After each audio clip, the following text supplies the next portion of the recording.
जय गुरु जी। विंध्य की तपस्या, ओंकार में परमेश्वर लिंग के प्रादुर्भाव और उसकी महिमा का वर्णन। ऋषियों ने कहा, महाभाग सूची, आपने अपने भक्त की रक्षा करने वाले महाकाल नामक शिवलिंग की बड़ी अद्भुत कथा सुनाई है। अब कृपा करके चौथे ज्योतिर्लिंग का परिचय दीजिए। ओंकार तीर्थ में सर्व पातकहारी परमेश्वर का जो ज्योतिर्लिंग है उसके आविर्भाव की कथा सुनाइए। सूत जी बोले, महर्षियों, ओंकार तीर्थ में परमेश संज्ञक ज्योतिर्लिंग जिस प्रकार प्रकट हुआ वह बताता हूँ, प्रेम से सुनो। एक समय की बात है, भगवान नारद मुनि गोकर्ण नामक शिव के समीप जा बड़ी भक्ति के साथ उनकी सेवा करने लगे। कुछ काल के बाद वे मुनि श्रेष्ठ वहाँ से गिरिराज विंध्य पर आए और विंध्य ने वहाँ बड़े आदर के साथ उनका पूजन किया। मेरे यहाँ सब कुछ है, कभी किसी बात की कमी नहीं होती है। इस बात को मन में लेकर विंध्याचल नारद जी के सामने खड़ा हो गया। उसकी वह अभिमान भरी बात सुनकर अहंकार नाशक नारद मुनि लंबी सांस खींचकर चुपचाप खड़े रह गए। यह देख विंध्य पर्वत ने पूछा, आपने मेरे यहाँ कौन सी कमी देखी है? आपके इस तरह लंबी सांस खींचने का क्या कारण है? नारद जी ने कहा, भैया, तुम्हारे यहाँ सब कुछ है, फिर भी मेरू पर्वत तुमसे बहुत ऊंचा है। उसके शिखरों का विभाग देवताओं के लोकों में भी पहुंचा हुआ है, किंतु तुम्हारे शिखर का भाग वहाँ कभी नहीं पहुँच सकता।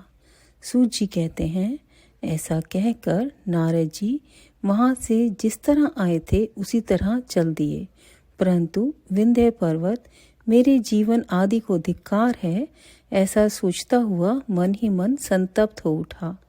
अच्छा, अब मैं विश्वनाथ भगवान शंभु की आराधना पूर्वक तपस्या करूँगा।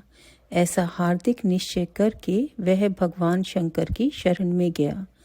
तदंतर जहाँ साक्षात ओंकार की स्थिति है, वहाँ प्रसन्नता पूर्वक जाकर उसने शिव की पार्थिव मूर्ति बनाई और 6 मास तक निरंतर शंभु की आराधना करके शिव के ध्यान में तत्पर हो वह अपनी तपस्या के स्थान से हिला तक नहीं।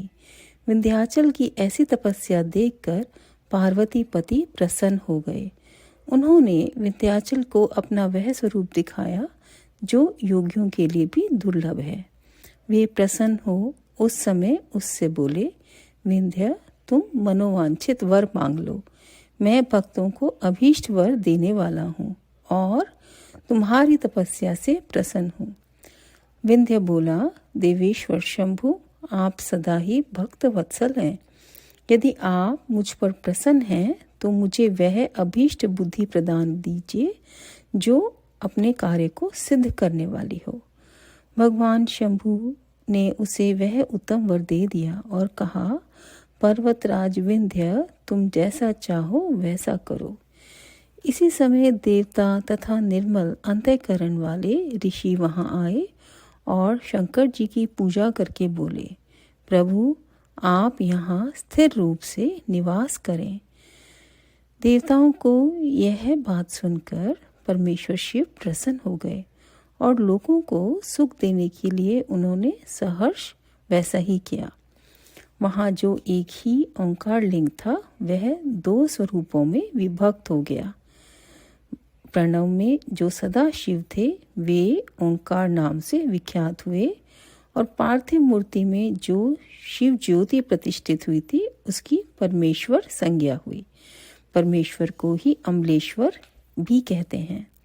ऐसे शिवलिंग संगत जी 2 स्वरूपों में विभक्त हो गया और एक तो ओंकार जैसे कि ओम है, प्रणव है, उनके ओंकारेश्वर के नाम से विख्यात हुए और दूसरे जिसके अंदर शिव की ज्योत है उनको परमेश्वर कहा जाता है। इस प्रकार ओंकार और परमेश्वर ये दोनों शिवलिंग भक्तों को अभीष्ट फल प्रदान करने वाले हैं। उस समय देवताओं और ऋषियों ने उन दोनों लिंगों की पूजा की और भगवान वृषध्वज को संतुष्ट करके अनेक वर प्राप्त किए। तत्पश्चात देवता अपने अपने स्थान को गए और विंध्याचल भी अधिक प्रसन्नता का अनुभव करने लगा। उसने अपने अभीष्ट कार्य को सिद्ध किया और मानसिक परिताप को त्याग दिया। जो पुरुष इस प्रकार भगवान शंकर का पूजन करता है वह माता के गर्भ को फिर प्राप्त नहीं होता और अभीष्ट फल को प्राप्त कर लेता है, इसमें संशय नहीं है।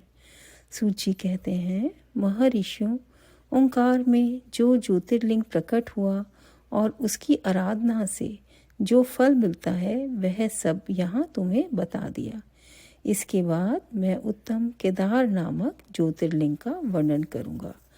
अध्याय 18 यहाँ पर समाप्त होता है संगत जी।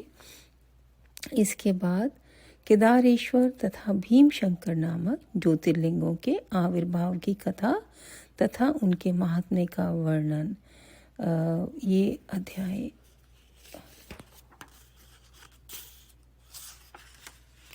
19 से 21 है संगत जी। इसको हम कल पढ़ेंगे। सो आज हम यहीं पे समाप्त करते हैं। जय गुरु जी।